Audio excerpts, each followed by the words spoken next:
నీలాంజన సమాభాషం రవిపుత్రం యమాగ్రజం ఛాయామార్తాండ సంభూతం తం నమామి శనైశ్వరం. ఈరోజు మనకి వైశాఖ అమావాస్య అంటే శనీశ్వరుని జయంతి. అందుకే ఈరోజు నేను ఇంట్లో నుంచి నువ్వుల నూనె అలాగే నల్ల నువ్వులు తీసుకొని పూజ చేసుకున్నాను. నేను చేసిన పూజ చూపిస్తూ ఈ రోజు ప్రత్యేకతను నేను వివరిస్తూ ఉంటాను. మీరు వీడియో చివరి వరకు చూడండి. ముందుగా లైక్ చేసేది చూడడం స్టార్ట్ చేయండి. ముందుగా నేను ఈరోజు మా ఇద్దరం కూడా వైఫ్ అండ్ హస్బెండ్ ఇద్దరం కూడా రావి చెట్టు దగ్గర ముందుగా పూజ చేసుకున్నాము. దీపం వెలిగించుకొని పూజ చేసుకున్నాము. తర్వాత అక్కడి నుంచి మాకు దగ్గరలో ఉన్న హనుమాన్ అలాగే నవగ్రహ టెంపుల్ ఒకే దగ్గర ఉంటాయి. అక్కడికి వెళ్ళి పూజ చేసుకున్నాం. నాకైతే ఇప్పుడు 7:30 అంటే శని మహార్దశ నడుస్తుంది అంటారు కదా. సో అలాంటప్పుడు మనకి ఏమనిపిస్తుంది అంటే ఒక్కొక్కసారి అన్ని దశల్లో కాదు కానీ కొన్ని దశల్లో అంటే స్టేజెస్ ఉంటాయి. అలాంటప్పుడు కొంచెం హెల్త్ ఇష్యూస్ ఉంటాయి. అలాగే మనకి కొంచెం మానసిక ఆందోళన అనేది ఉంటుంది. అలాంటప్పుడు మనం చేయగలిగింది పూజ మాత్రమే. పూజ ద్వారా మనకి మానసిక ఆందోళన అనేది తగ్గుతుంది, హెల్త్ ఇష్యూస్ కూడా తగ్గుతాయి. అలాంటప్పుడు ఎవరికైనా ఈ దశలో ఉన్నారు అంటే శని మహాదశ నడుస్తుంది అంటే ఎక్కువగా పూజ చేసుకోవాలి. అందుకే నేనని దాన ధర్మాల కోసమని పిల్లలకి అందరికీ వాటర్ బాటిల్ అలాగే చిన్న పిల్లలకి బట్టలు చెప్పులు ఇచ్చాను. పూజ చేసుకున్నాను మనస్ఫూర్తిగా. అయితే ఈ రోజు ప్రత్యేకత ఏంటో ఇంకా చూసేద్దాము. మీరైతే వీడియోని లైక్ చేసి చూడడం స్టార్ట్ చేయండి. పురాణాల ప్రకారం శని భగవానుడు సూర్యదేవుడు మరియు ఛాయాదేవి కుమారుడు. అయితే అతడిని మనం అందరం కూడా చాలా కఠినుడుగా చూస్తాము. ఎందుకు ఆయన అలా మారాడో మనం ఇప్పుడు తెలుసుకుందాం. అయితే సూర్యదేవుని భార్య సంధ్యాదేవి. కానీ సూర్యుని తీవ్రమైన తేజస్సును ఆమెను భరించలేకపోయింది. అందుకే తన నీడ రూపమైన ఛాయను అక్కడ ఉంచి తపస్సు చేయడానికి వెళ్ళిపోయింది. సూర్యుడు అది గ్రహించలేదు. ఛాయాదేవితో కలిసి జీవించడం ప్రారంభించాడు. కొంతకాలానికి ఛాయాదేవికి శని జన్మించాడు. ఛాయాదేవి పరమశివుని భక్తురాలు. గర్భంలో ఉన్నప్పుడే ఆమె కఠిన తపస్సు చేసింది. ఆ తపస్సు ప్రభావంతో శని అసాధారణ శక్తులతో జన్మించాడు. అయితే శని పుట్టినప్పుడు ఆయన శరీరం నీలం నలుపు వర్ణంలో ఉండేది. ముఖంలో తీవ్రమైన తేజస్సు కనిపించింది. ఆయన చూపు చాలా ప్రభావవంతమైనది. జన్మించిన వెంటనే శని చూపు సూర్యునిపై పడింది. వెంటనే సూర్యుని కాంతి తగ్గిపోయిందని పురాణ గాథ. దీంతో సూర్యుడి కోపంతో ఈ బాలుడు అపశకునం అని భావించాడు. తండ్రి నిరాకరణ. సూర్యుడు శనిని ప్రేమగా చూడలేదు. చిన్నప్పటి నుంచి శని నిర్లక్ష్యం, అవమానం ఎదుర్కొన్నాడు.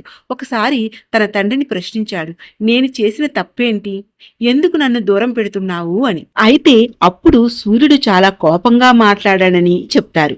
ఈ సంఘటన శని మనసులో తీవ్ర బాధను కలిగించిందంట. శని తండ్రి ప్రేమ దక్కకపోవడంతో శని పరమశివుని కోసం ఘోర తపస్సు చేశాడు. ఏళ్ల తరబడి తపస్సు చేసినా తర్వాత పరమశివుడు ప్రత్యక్షమయ్యాడు. అప్పుడు శివుడు ఇలా అన్నాడు, శని, నీవు సాధారణుడు కాదు. ప్రపంచంలోనే ప్రతి మనిషి కర్మలకు తగిన ఫలితాన్ని ఇచ్చే బాధ్యత నీదే. అలా అని కర్మఫలదాత అయ్యాడు శని. సో శివుడు ఇచ్చిన వరంతో మనకి శివుడు కర్మఫలదాత అయ్యాడు. అయితే శని ఎందుకు కఠినంగా ఉంటాడు మనం ఇప్పుడు చూద్దాం. శని భగవానుడు కోపంతో శిక్షించడు. ఆయన ధర్మాన్ని కాపాడడం కోసమే కఠినంగా వ్యవహరిస్తాడంట. అయితే దానికి కారణాలు కూడా ఉన్నాయండి. ఏంటంటే కర్మ ఫలితాన్ని ఇవ్వటం. మనిషి చేసిన మంచి చెడును బట్టి ఆయన ఫలితాన్ని ఇస్తాడంట. అహంకారం తొలగించడం. గర్వం, అధికారం, అన్యాయం పెరిగితే శని పరీక్షలు పెడతాడని నమ్ముతారంట. సహనం నేర్పించడం. శని ప్రభావంలో వచ్చిన కష్టాలు మనిషిని బలంగా మారుస్తాయి అని చెప్తారు. అలాగే నిజాయితీని పరీక్షించటం. అసత్యం, మోసం, అన్యాయం చేసిన వారికి శని కఠిన ఫలితాలు ఇస్తాడని పురాణాలు చెప్తున్నాయి. అయితే శని చూపు కథ. శని చూపు చాలా శక్తివంతమైందని ఒక కథ ఉంది. ఒకసారి పార్వతీదేవి తన కుమారుడు గణేశాను చూడమని శనిని కోరింది. కాని శని తల వంచి నిలబడ్డాడు. అప్పుడు పార్వతీదేవి అడిగింది, ఎందుకు నా బిడ్డను చూడటం లేదు అని. అప్పుడు శని ఇలా అన్నాడంట, నా చూపు చాలా తీవ్రమైంది తల్లి, ఎవరిపై పడినా వారికి కష్టం కలగొచ్చు అని. అప్పుడు పార్వతీదేవి బలవంతం చేయడంతో శని గణేశుని చూశాడట. ఆ ప్రభావంతో గణేశుని తల విడిపోయిందని ఒక పురాణ గాథ చెబుతుంది. తర్వాత పరమశివుడు తర్వాత పరమశివుడు ఏం చేశాడు మనందరికీ తెలిసిన కథే కదా. అదేంటంటే ఏనుగు తల అమర్చి గణేశుడికి ప్రాణం పోశాడని కొన్ని పురాణాలు ఈ కథ ద్వారా చెప్తున్నాయి. సో మనకి ఈ కథ ద్వారా శని శక్తి ఎంత తీవ్రమైందో చెప్తారు.